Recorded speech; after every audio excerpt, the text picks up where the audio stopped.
The Colorado Avalanche are the hottest team in the league right now, 9 straight wins and possibly a 10th.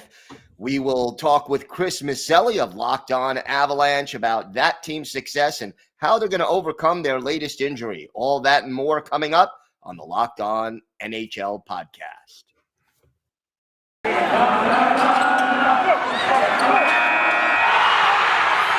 You're Locked On NHL, your daily podcast on the National Hockey League. Part of the Locked On Podcast Network, your team every day.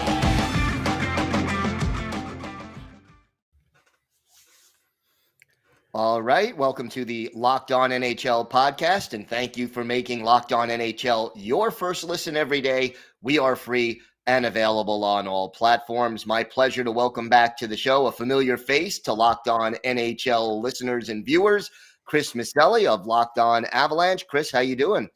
I am doing good, buddy. Always good to jump on and talk some hockey with you, sir. Always a pleasure to have you here, and I'll tell you, your team is red hot right now. If I asked you what the biggest factor was to this team's consistent success this year, what would you say it is?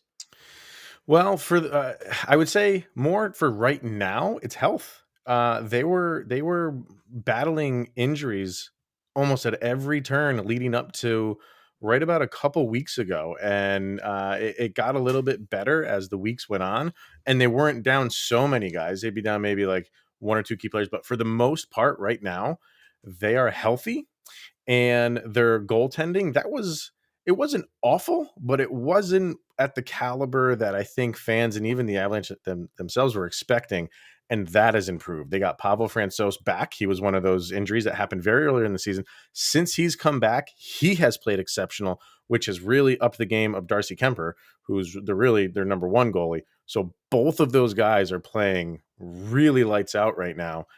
And the power play has improved. The penalty kill has improved. Everything is just coming together for the Avalanche at the right time, and it's showing in results.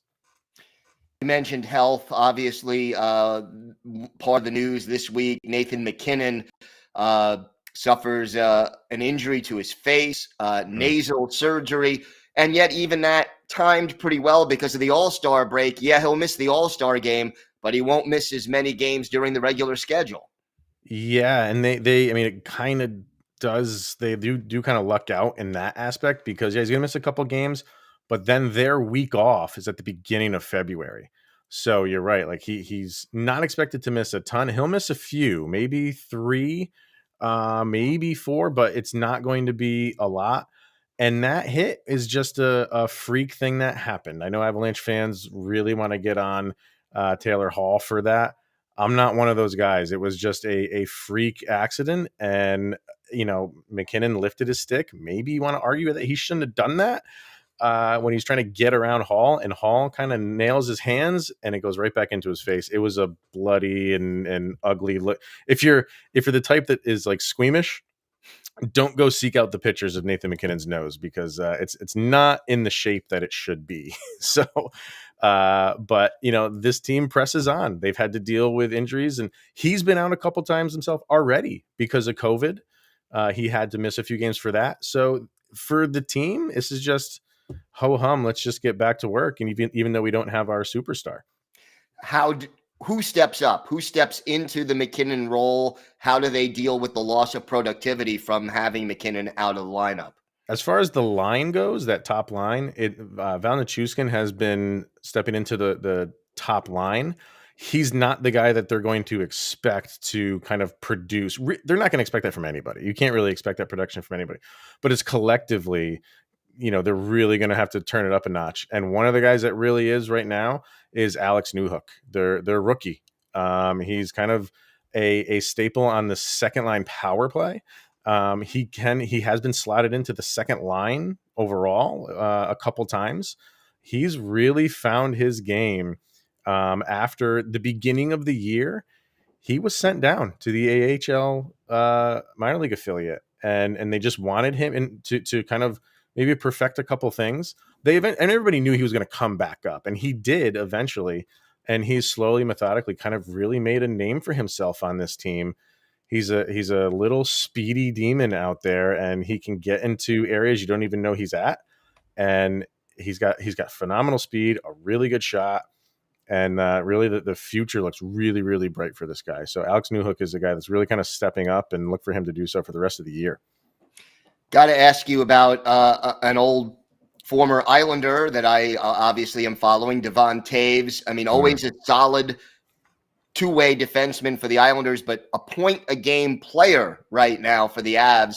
What's been the difference? Is it just the talent that surrounds him, or has he been doing something differently than he was doing a couple of years ago when he was on the island? No, I don't think his game has changed that much. I think he's benefiting from being on a really good hockey team, and more specifically on a really good defensive pairing with, guess who? Cale Makar. So, you're gonna look really good when you're playing with that guy and when you're playing with a top line like the Avs have. And that's not to take away anything from him. Like, he is playing exceptionally well, and he doesn't do anything flashy where Cale Makar is the Flash.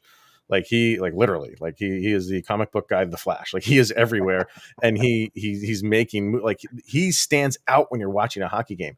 Taves just goes about his business. He doesn't screw up. He doesn't make dumb mistakes. He's always in the right place at the right time, and he's on the second unit power play too. And I say him and Cale Makar are the 5-on-5 defensive pairing on the power play. It's Taves and Sam Girard, and those two even have a really good connection on the power play. That it's fun to watch being an Avs fan, because, and he's one of those guys where you just feel comfortable when he's out there, that you're gonna get good zone exits, you're not get stupid turnovers. I say that knowing full well he had one in the game against Buffalo, but really that's like the first mistake he's made all year. So it's all aces right now for Devon Taves, and I kind of feel bad for him, because he probably, the way he's playing, would have made the Olympic team for Canada. So that's how well he's playing. A team like Canada that is just loaded probably would have made it, because he's playing exceptionally well right now. Plus 33 in 31 games so far this year. Not bad at all. Yep. Mikko Rantanen right now leading the team with 22 goals, although, they spread the scoring out so well. Talk to me about Rantanen and what he's doing so well right now. Yeah, there's so much just star power on this team, and even guys like Nazem Kadri, who's having a career year at 31, 32 years old.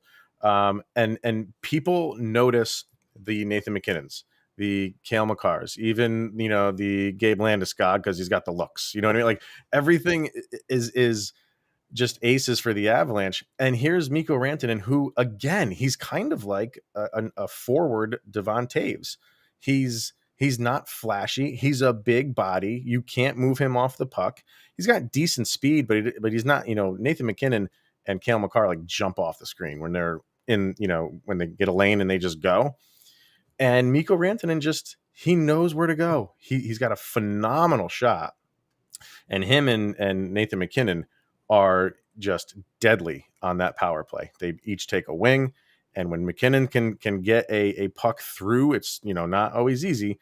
When he can get it cross ice to Mikko Rantanen, he's there and he puts him away. Like, he's another guy that I don't think he gets enough credit for being as good as he is. And part of that is because of, again, the team that he's on. There's so much talent, and people take notice of so many different aspects of this team. And unfortunately, on the defensive end, it's Taves that doesn't get the notoriety, and on the offensive end, it's really Mikko Rantanen, and he deserves as much credit as anybody else on this team for carrying this team. He is a superstar, really, and he doesn't get the notoriety. Quickly, before we wrap up, if there's one area for concern for the rest of the season for the Avalanche, what would you say it is? I would say you want to see the goaltending keep up, because it has been a short sample of them playing well. So you want to see that improve, and maybe all the things that we said earlier. You want to see you want to keep the injury bug at a minimum, and that's tough to say.